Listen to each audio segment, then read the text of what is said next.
Γράφει τώρα, γράφει. Άμα δεν... Κάτσε να μου βρέξει το τηλέφωνο μου. Κι όμως βρέχει. Λοιπόν.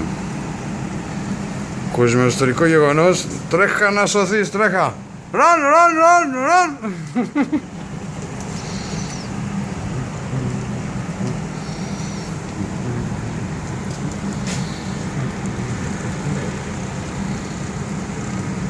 Κι όμως βρέχει.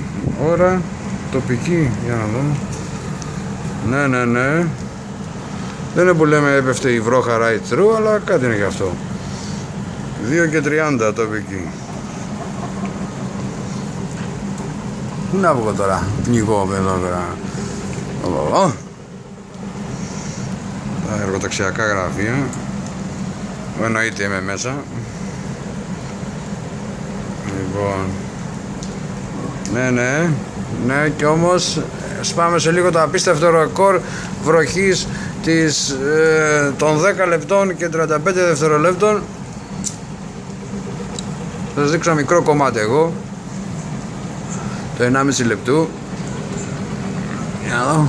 Γι' αυτό τρέχει να σωθεί τώρα. Τρέχει να σωθείς κι εσύ. Τώρα που θα πας. Λοιπόν. Ναι, σας λέω. Too much. Ωραία τους ολοκαθαριστήρες. Πώς θα δείξουμε την βρέχη? Το πελάσουν μέσα. Σε ευτελιστήκαμε μας. Σταμάτησε. Λάσπα.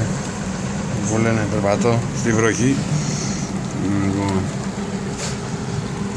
Τρέχα. Ναι. Δεν θα φύγω. Φτάνει. Πολλά κιλομπάιτ. 2.000 κιλο.